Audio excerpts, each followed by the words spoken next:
اعوذ باللہ من الشیطان الرجیم الحمدللہ رب العالمین والصلاة والسلام علی اشرف المرسلین سیدنا و نبینا محمد وعلی آلہ واصحابہ وازواجہ وذریاتہ واہل بیتہ اجمعین ومن تبعہ بإحسان الی یوم الدین اللہم اجعلنا منہم یا رب العالمین آمین یا رب۔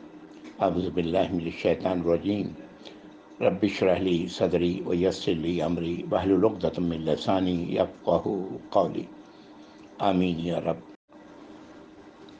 الحمدللہ پچھلی نشست میں ہم لوگ سورۃ الحجر آیت نمبر 25 تک پہنچے تھے۔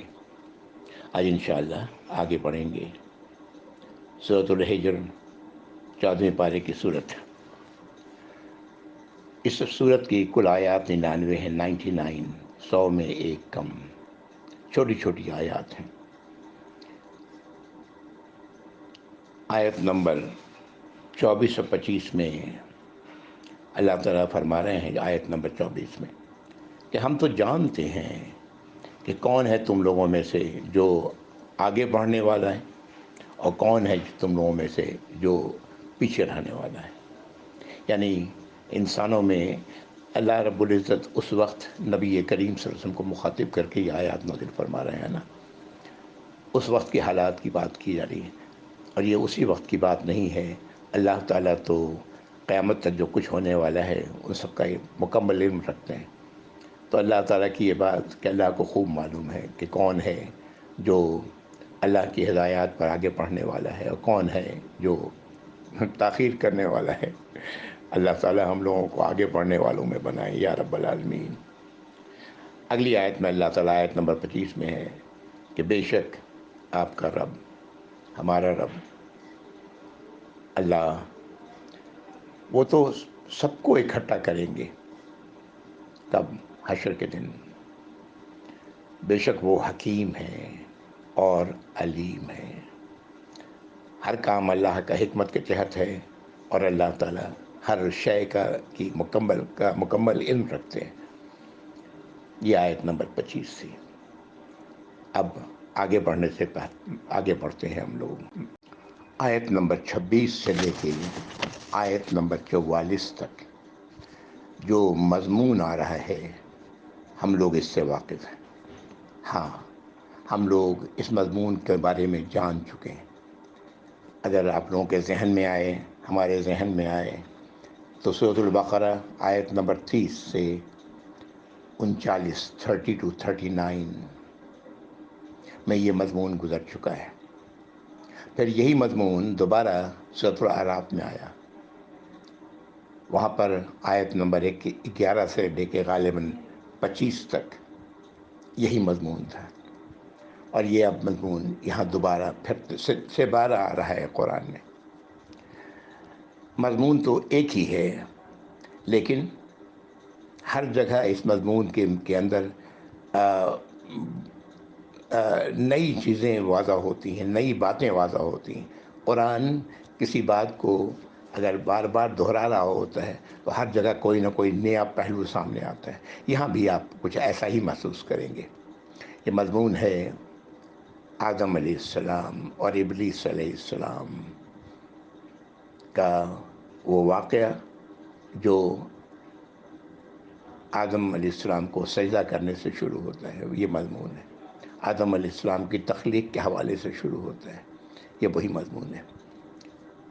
آئیے آگے بڑھتے ہیں۔ آیت نمبر 26۔ اعوذ باللہ من الشیطان الرجیم۔ وَلَقَدْ خَلَقْنَا الْإِنسَانَ مِنْ صَلْصَالٍ مِّنْ حَمَإٍ مَّسْنُونٍ، اور ہم نے انسان کی تخلیق کی ایک کھنکھناتی ہوئی مٹی سے جو گوندی گئی، اور پھر وہ اس کے اندر لیس پیدا ہوا اور کچھ بو بھی پیدا ہوئی۔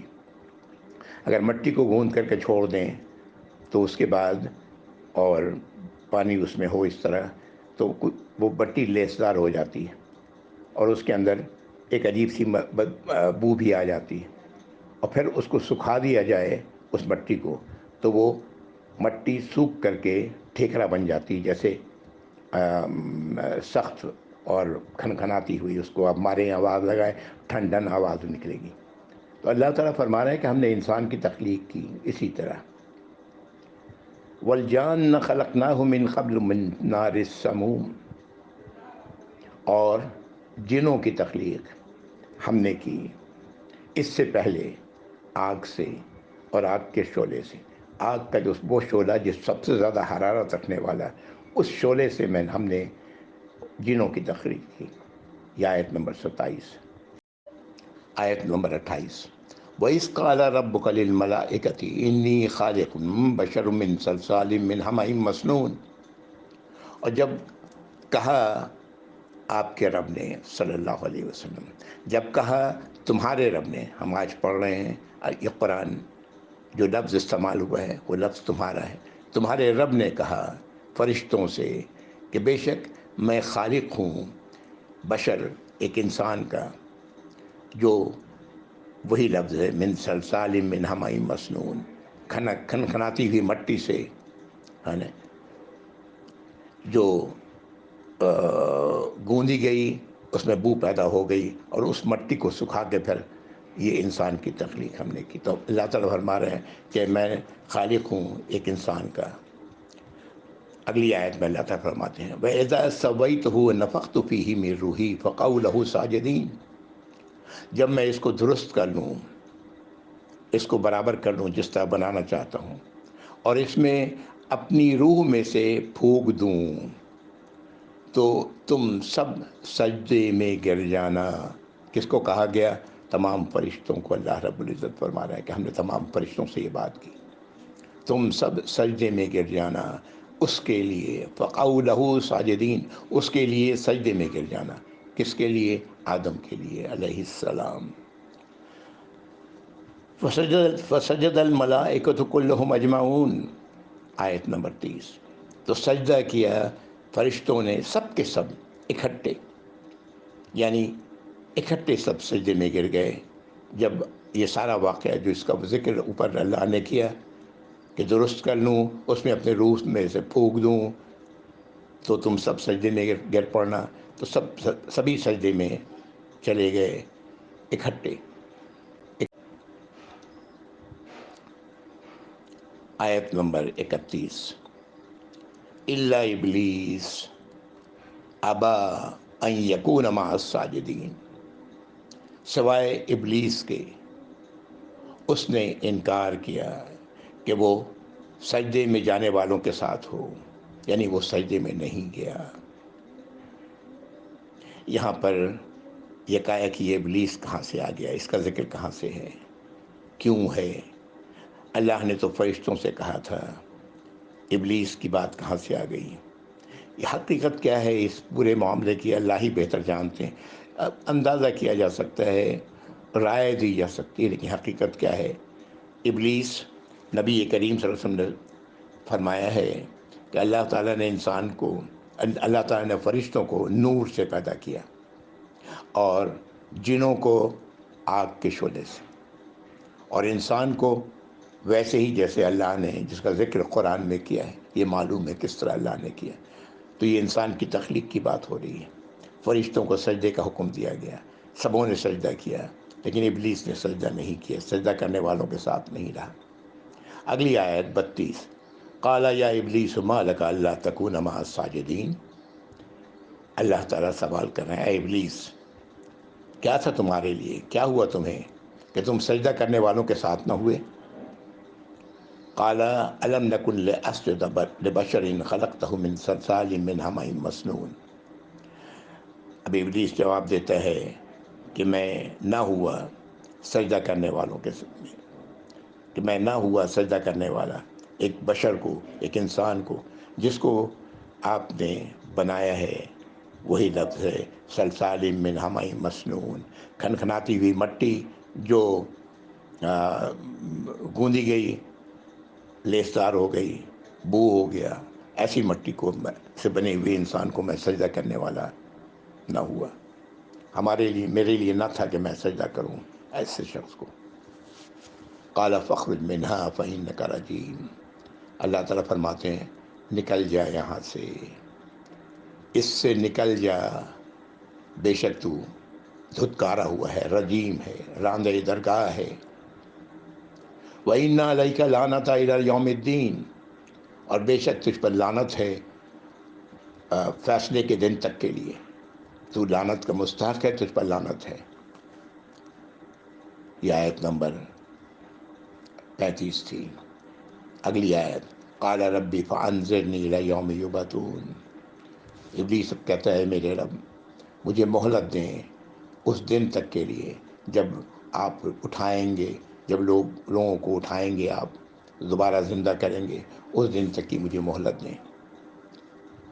قال فإنک من المنظرین، اللہ تعالیٰ فرماتے ہیں تو بے شک تمہیں اس کی مہلت دی گئی، تمہیں اس وقت تک کا انتظار کرنا دیا گیا، ہاں نا، تم اس وقت تک کے لیے منتظر رہو، یعنی اللہ نے مہلت دے دی ابلیس کو۔ الی یوم، کب تک کے لیے؟ الی یوم وقت المعلوم، ایک ایسے دن کے لیے جس کا وقت معلوم ہے، اللہ کو معلوم ہے وہ دن، کہ وہ دن کون سا ہوگا، اس دن تک کے لیے مہلت اللہ نے اسے دے دی۔ یہ آیت نمبر 38 تھی۔ مہلت مانگی ابلیس نے، ابلیس کو مہلت دے دی گئی۔ اس سے پہلے ابلیس کو کہا گیا نکل جاؤ، جہاں بھی وہ تھا وہاں سے نکل جاؤ، یعنی جس کو ہم کہتے ہیں گیٹ آؤٹ فرام ہیئر، وہ وہی لفظ ہے، نکل جاؤ۔ پھر اللہ رب العزت نے یہ بھی فرما دیا کہ تم پر لعنت ہے حشر کے دن تک کے لیے، اور لعنت کا مطلب ہے کہ تم میری رحمت سے محروم ہو، لعنت کا مطلب یہی ہوتا ہے۔ اب ابلیس آگے کیا کہتا ہے وہ دیکھیں، قال ربی بما اغویتنی لأزینن لہم فی الارض ولأغوینہم اجمعین۔ ابلیس کہتا ہے اے میرے رب، بوجہ اس کے کہ آپ نے مجھے بھٹکا دیا، بہکا دیا، گمراہ کر دیا، میں لازماً زمین ان کے لیے، ان لوگوں کے لیے زمین کو خوبصورت کر دوں گا، زمین کو خوبصورت کر دوں گا ان لوگوں کے لیے، لہم کا لفظ ہے، ان لوگوں کے لیے، یعنی ابلیس جانتا ہے کہ یہ پوری ایک نسل ایک کے بعد ایک آئے گی، ان سب کے لیے۔ وَلَأُغْوِيَنَّهُمْ أَجْمَعِينَ، اور ہم ان سب کو میں نے گمراہ کرنا ہے، ان سب کو ہم گمراہ کریں گے۔ إِلَّا عِبَادَكَ مِنْهُمُ الْمُخْلَصِينَ، سوائے آپ کے وہ بندے، آپ کے وہ غلام جنہیں آپ چن لیں گے، ان کو تو میں نہیں کر سکوں گا، لیکن باقیوں کو سب کو گمراہ کروں گا۔ یہ ابلیس یہ بات اللہ رب العزت سے کہہ رہا ہے۔ یہاں پر کئی باتیں معلوم ہوتی ہیں۔ پہلی بات تو یہ کہ اپنی گمراہی کا، اپنے بھٹک جانے کا، یعنی اپنے سجدہ نہ کرنے کا، اپنی نافرمانی کا مورد الزام وہ اللہ کو ٹھہرا رہا ہے۔ ہاں، جیسے ہمیں بعض لوگ کہتے ہیں کہ اللہ چاہتا تو ہم بھی نماز پڑھتے، اللہ تو نہیں چاہتے اس لیے ہم نماز نہیں پڑھتے، ہم بھی یہی اس طرح کی باتیں کرتے ہیں، ہاں نا۔ ٹھیک اسی طرح اپنی نافرمانی کا الزام اللہ پر دھرتا ہے، اور پھر وہ دعویٰ کرتا ہے کہ زمین کو ہم ان کے لیے خوبصورت کر دیں گے، یعنی اس کو یہ بھی معلوم ہے کہ یہ زمین پر آنے والے ہیں، آدم علیہ السلام زمین آباد کریں گے، تو ان سب کے لیے ہم زمین کو خوبصورت کر دیں گے، یہاں کی محبت میں ان کو مبتلا کر دیں گے، اور ان سب کو بہکا کے چھوڑیں گے، لیکن وہ لوگ نہیں جن کو آپ اپنے لیے چن لیں گے، ان کو نہیں۔ ظاہر ہے اللہ جسے چنیں گے، اللہ جس کو ہدایت دیں، اس کو کون گمراہ کر سکتا ہے۔ یہ آیت نمبر 40 تھی۔ آیت نمبر 41، 41، قال ھذا صراط علی مستقیم، اللہ رب العزت فرماتے ہیں یہ ہے وہ راستہ میری طرف کا جو سیدھا ہے۔ ان عبادی لیس لک علیہم سلطان الا من اتبعک من الغاوین، اور بے شک میرے غلام ان پر تیرا کوئی اختیار نہیں چلے گا، سوائے ان کے جو بہکے ہوئے ہوں گے، بھٹکے ہوئے ہوں گے، خود ہی بھٹکنا چاہیں گے، ہے نا، خود ہی گمراہ ہوں گے، ان کے لیے ان پر تو تیرا اختیار چلے گا، لیکن ان کے علاوہ دوسروں پر ان پر نہیں چلے گا، میرے غلاموں میں سے ان پر کوئی تیرا اختیار نہیں ہوگا۔ آیت نمبر 43، ان جہنم لموعدہم اجمعین، بے شک ان سب کا جو بھٹک جائیں گے، بھٹکے ہوئے ہوں گے، جن پر اختیار تیرا چلے گا، ان کے وعدے کی جگہ جہنم ہے، سب کے سب کی، یعنی وہ کہاں ان کا ٹھکانہ ہوگا؟ جہنم۔ لہا سبعۃ ابواب، جہنم کے 7 دروازے ہیں، لکل باب منہم جزء مقسوم، اور ہر دروازے کے لیے ایک جز، ایک حصہ پہلے سے تقسیم کیا ہوا ہوگا، یعنی ہر الگ الگ دروازوں سے لوگ داخل ہوں گے، اور یہ پہلے سے متعین ہے۔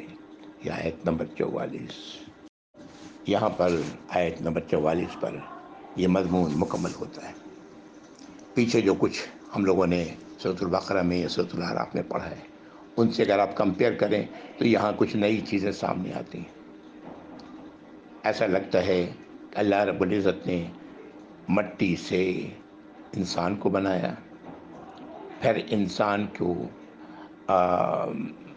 وہ مٹی کا انسانی ڈھانچہ سوکھ گیا، خشک ہو گیا، اور پھر وہ کھنکھنانے لگا، ہے نا، اس حد تک جیسے ہانڈی ہوتی ہے، آپ اس کو ہم لوگ چیک کیسے کرتے ہیں؟ انگلی مار کر ڈھن ڈھن تو پتہ لگتا ہے، تو اس طرح کھنکھنانے لگا۔ اور اس کے بعد جب یہ سب کچھ ہو گیا تو اللہ تعالیٰ فرشتوں سے کہتے ہیں کہ جب میں جیسے ہی اس کو اپنی روح میں سے پھونک دوں، تم سب سجدے میں گر جانا، ہے نا۔ اور سبوں نے، تمام فرشتوں نے سجدہ کیا، ابلیس نے نہیں کیا۔ ابلیس سے جب سوال کیا گیا تو جو کچھ اس نے کہا وہ آپ کو معلوم ہے، اور جو کچھ اس نے اللہ سے جسارت کی، ہاں، یہ کہتے ہوئے کہ آپ نے مجھے گمراہ کر دیا، اللہ یا رب العالمین، اللہ ہم سب کو معاف فرمائے یا رب العالمین۔ اور پھر اس کے بعد جو کچھ اللہ نے فرمایا وہ سب کچھ معلوم ہے، واللہ عالم۔ لیکن میرا اپنا ذاتی رائے، اپنا ذاتی خیال میرا یہی ہے کہ اپنی روح میں سے پھونک دینے سے مراد اللہ نے وہ اختیار جو مکمل اللہ کے پاس ہے، اس میں سے اللہ نے انسان کو دیا، آدم علیہ السلام کو دیا، اشارہ اسی طرف ہے، واللہ عالم۔ اور اسی کا نام روح ہے، روح یہی ہے۔ جسم، ہم جس طرح ہمارا زندہ ہونا، مردہ موت آنا، اسی طرح تمام چیزوں کا، تمام مخلوق کا جو زندہ ہیں، جانور ہیں، درخت ہیں، ان سب کے ساتھ ایسا ہی ہوتا ہے۔ فرق اتنا ہے کہ اللہ نے انسان کو اختیار دیا ہے، اور یہی وہ روح ہے جس کی طرف اشارہ کیا گیا ہے، اور دوسری تمام شے کو اللہ نے یہ اختیار نہیں دیا ہے جو انسان کو دیا ہے، اور یہ اختیار اللہ نے اپنے اختیار میں سے دیا ہے۔ واللہ عالم بالصواب۔ میں نے اپنی ایک رائے میں نے صرف بتائی۔ آیت نمبر 45 سے لے کر کے آیت نمبر 50، یہاں پر اب ان لوگوں کا ذکر ہے جو متقی ہیں۔ متقی کون ہیں؟ وہ لوگ ہیں جن کو اللہ نے چن لیا ہے اپنے لیے، جو اللہ کی نافرمانی سے اپنے آپ کو بچانے والے ہیں، اللہ کی سزا سے اپنے آپ کو بچانے والے ہیں، ہے نا، اور اللہ کی ہدایات پر عمل کرنے والے ہیں، وہ لوگ ہیں متقی۔ ان کا معاملہ آ رہا ہے، اعوذ باللہ من الشیطان الرجیم، ان المتقین فی جنات وعیون، بے شک متقی لوگ جنتوں میں ہوں گے اور چشموں میں ہوں گے، یعنی جس مقام پر ہوں گے وہ باغات ہوں گے، چشمے ہوں گے۔ ظاہر ہے بہترین زمین کا بوئیں صحیح ہوتا ہے، آدمی خوش ہو جاتا ہے ایسی جگہ پر جا کے، تو ایسی جگہ پر ہوں گے۔ ادخلوها بسلام آمنین، ان سے کہا جائے گا کہ داخل ہو جاؤ اس میں سلامتی کے ساتھ اور امن کے ساتھ۔ وَنَزَعْنَا مَا فِي صُدُورِهِم مِّن غِلٍّ إِخْوَانًا عَلَىٰ سُرُرٍ مُّتَقَابِلِينَ۔ اب ایک اور بات بھی بتائی جا رہی ہے کہ ان کے دلوں میں جو کدورتیں ہوں گی ہم اسے نکال لیں گے، یعنی ہوتا ہے ہر انسان مختلف ہے نا، کسی کی کچھ چیز کسی کو پسندیدہ ہوتی، کسی کے لیے ناپسندیدہ ہوتی ہے. تو اس طرح کی تمام چیزوں کو اللہ تعالیٰ کہہ رہے ہیں کہ ہم نکال لیں گے. اور یہ ان باغات میں، ان چشموں میں اور اونچی اونچی جگہوں پر، جس کو کہا جا سکتا ہے کہ بڑے بڑے اونچے تختوں پر بیٹھے ہوں گے ایک دوسرے کے سامنے، وہ تمام ان بھائیوں کی طرح، یعنی وہ سب جو ایک دوسرے کے خلاف جو بھی قدورتیں ہوں گی ان کے دلوں میں، وہ سب ہم ان سے نکال لیں گے. لا یمسہم فیہا نصب وما ہم منہا بمخرجین. وہاں انہیں کوئی تھکان ان کو چھوئے گی بھی نہیں، یعنی کسی نوع کی کوئی تھکان نہیں ہوگی. انسان تو تھک جاتا ہے نا کوئی بھی کام کرتے ہوئے، بور ہو جاتا ہے، یہ سب کچھ نہیں ہوگا. اور نہ یہ وہاں سے نکالے جائیں گے، یعنی وہ ہمیشہ ہمیشہ کے لیے وہیں ہوں گے. نبئ عبادی انی انا الغفور الرحیم. بتا دو میرے غلاموں کو، یعنی یہ اللہ تعالیٰ فرما رہے ہیں کہ میرے تمام غلاموں کو بتا دو، انی انا الغفور الرحیم، کہ بے شک میں ہوں غفور اور رحیم، خطاؤں کا بخشنے والا اور رحم فرمانے والا ہوں. وَأَنَّ عَذَابِي هُوَ الْعَذَابُ الْعَلِيمُ. اور بے شک میری سزا وہ تو بہت ہی دردناک سزا ہے. دو آیات، آیت نمبر 49، آیت نمبر 50.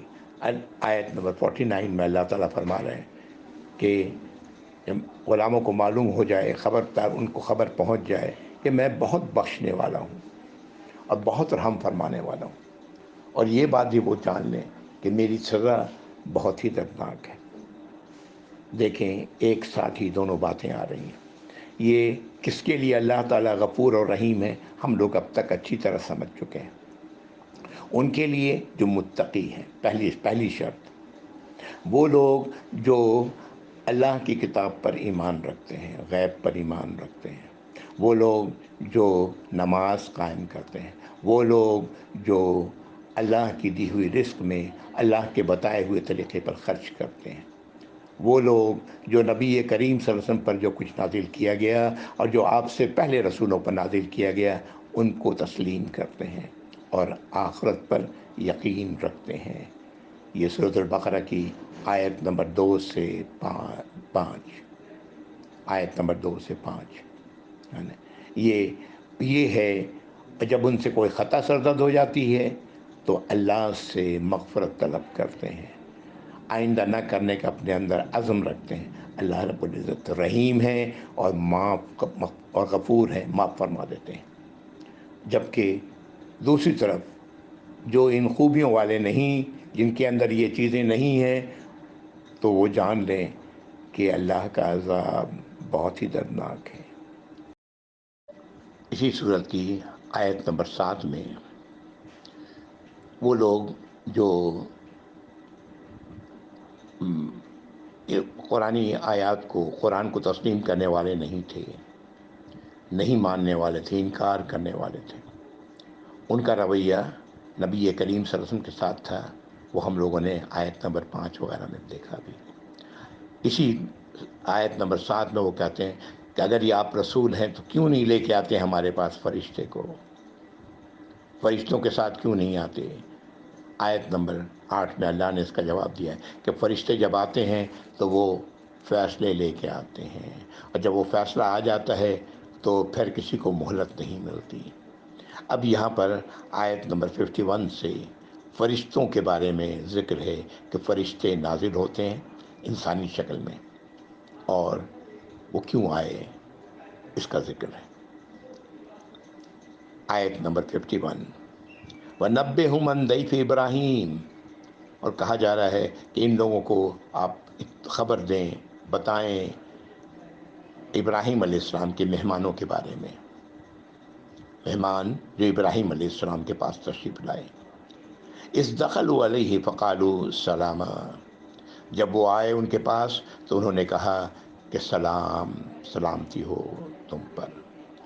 قال ان منکم وجلون، ابراہیم علیہ السلام فرماتے ہیں مجھے تو تم لوگوں سے کوئی ڈر سا محسوس ہو رہا ہے۔ یہ اس واقعے کا ذکر قرآن میں کئی مقامات پر ہے، اور جو یہاں پر اللہ نے جو کچھ کہا ان سب کو اگر سامنے رکھیں اور دوسری جگہوں پر، تو پوری بات واضح ہو جاتی ہے کہ کیوں انہوں نے یہ بات کہی کہ تم سے میں خوف زدہ ہوں، ہے نا۔ ابھی یہیں تک رکھیں جو جہاں تک قرآن کہہ رہا ہے، قالوا لا توجل انا نبشرک بغلام علیم۔ ان میں لوگوں نے کہا جو آئے تھے ان کے پاس بحیثیت مہمان، اور وہ یقیناً 2 سے زیادہ تھے، کئی تھے۔ قالو، ان سب نے کہا، لا توجل، ہم مجھ سے نہ ڈریں، انا نبشرک بغلام علیم، بے شک ہم تو آپ کو بشارت دے رہے ہیں ایک ایسی لڑکے کی جو علم والا ہوگا یا علم والا ہے۔ قال ابشرتمونی علی ان مسنی الکبر فبما تبشرون۔ ابراہیم علیہ السلام کہتے ہیں، کیا تم مجھے بشارت دے رہے ہو اس ایسی چیز کی جب مجھے بڑھاپے نے چھو لیا ہے، میں بوڑھا ہو گیا ہوں، بڑی عمر کو پہنچ گیا ہوں، تو تم یہ کیسی خوشخبری مجھے سنا رہے ہو؟ قالوا بشرناک بالحق فلا تکن من القانتین۔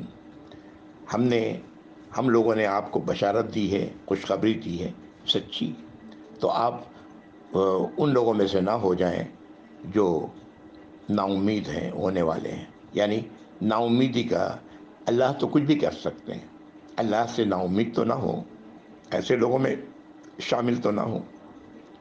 قال من یقنط من رحمت ربہ الا الضالون۔ ابراہیم علیہ السلام کہتے ہیں، کون ہے جو اللہ کی رحمت سے محروم ہونے والا سوائے ان لوگوں کے جو گمراہ ہیں، جو بھٹکے ہوئے ہیں، ہے نا، وہی لوگ مایوس ہوتے ہیں۔ ظاہر ہے میں مایوس تو نہیں ہوں اللہ کی رحمت سے۔ یہ جو بشارت دی گئی ہے ایک ایسے لڑکے کی جو علم والا ہوگا، حلیم، جو علم والا ہوگا، ایک یہ بشارت دی جا رہی ہے ابراہیم علیہ السلام کو اسحاق علیہ السلام کے متعلق، ہے نا، ان کے متعلق یہ بشارت دی جا رہی ہے، خوشخبری سنائی جا رہی ہے۔ اور ظاہر ہے ابراہیم علیہ السلام، روایت سے پتہ لگتا ہے پتہ نہیں 80 سال کے تھے یا 90 سال کے درمیان، بہرحال اس عمر میں ان کو یہ بشارت دی گئی، ہے نا۔ اس سے پہلے اسماعیل علیہ السلام، ہاجرہ رضی اللہ تعالی عنہا، ان سے پیدا ہو چکے تھے آپ سے، جن کو لے جا کے آپ نے مکے کی وادی میں چھوڑا تھا، اور اب یہ ان کی اہلیہ سارہ کے سے یہ بشارت دی جا رہی ہے، اور وہ بشارت اسحاق، اس کے بعد جو آپ کے صاحبزادے ہوئے وہ اسحاق علیہ السلام، انہی کی بیٹے یعقوب علیہ السلام تھے، اور یعقوب علیہ السلام کو ہی اسرائیل کہا گیا، اور ان سے ہی ان کی نسل، ان کی 12 بیٹوں سے جو نسل چلی وہ بنی اسرائیل کہلائی۔ تو بشارت دی جا رہی ہے، فرشتے آ کے بشارت دے رہے ہیں۔ آگے آیت نمبر 57، قال فما خطبکم ایھا المرسلون۔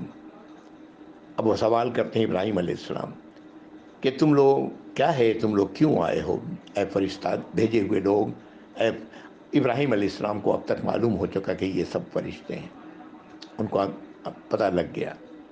تو اے فرشتوں، اے بھیجے جانے والوں، تمہارے بھیجنے کا مقصد کیا ہے، تم کیوں آئے ہو؟ قالوا انا ارسلنا الی قوم مجرمین۔ انہوں نے سب نے جواب دیا کہ ہم بھیجے گئے ہیں ایک ایسے قوم کی طرف جو مجرم لوگوں کی قوم ہے۔ مجرم سے کیا مراد؟ اللہ کے نافرمان، اللہ کی نافرمانی کرنے والے، اپنے رسول کی نافرمانی کرنے والے، ان قوم کی طرف بھیجا گیا ہے۔ الا علی لوط، سوائے لوط علیہ السلام کے آل کے۔ انا منجوہم اجمعین، ہم ان کو، ان کے آل کو، ان سب کو ہم بچائیں گے، سب کے سب کو۔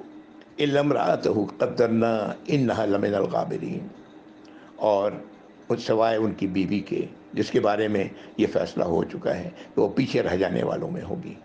یہ آیت نمبر 60 ہے۔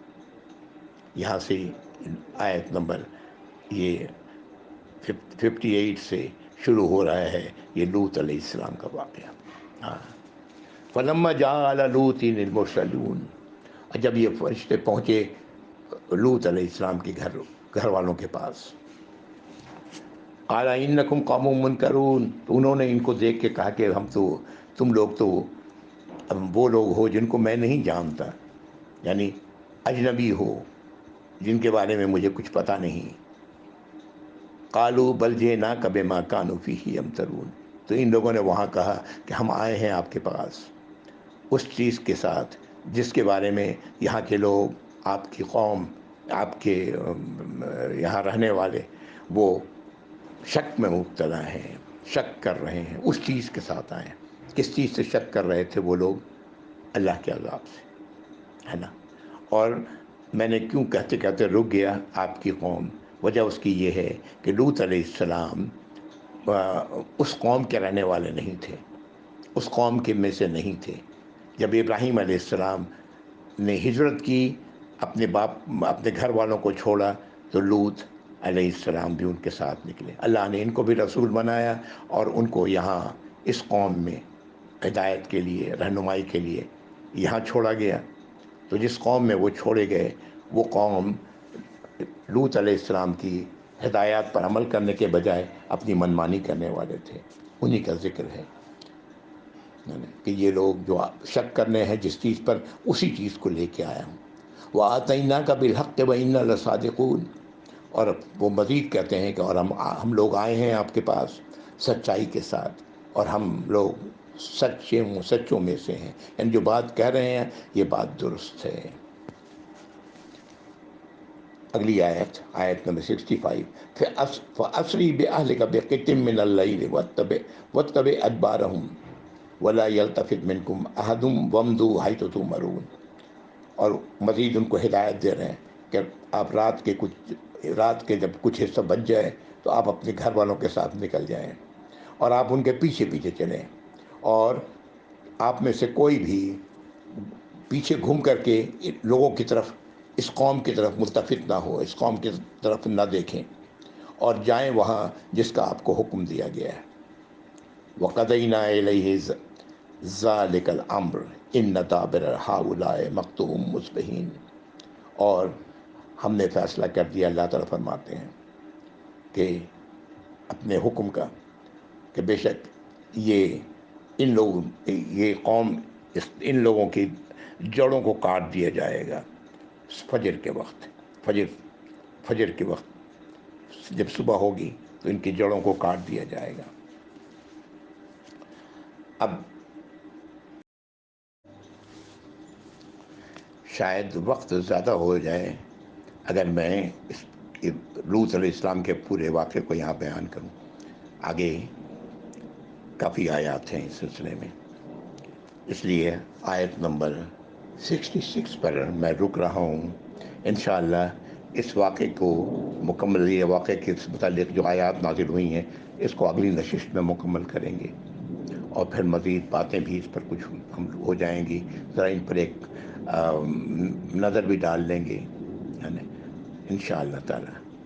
وآخر دعوانا الحمد للہ رب العالمین، وصلی اللہ علی محمد وعلی آلہ واصحابہ وازواجہ وذریاتہ واہل بیتہ اجمعین ومن تبعہ بإحسان الی یوم الدین، اللہم اجعلنا منہم یا رب العالمین۔ السلام علیکم ورحمۃ اللہ وبرکاتہ، جزاکم اللہ خیر۔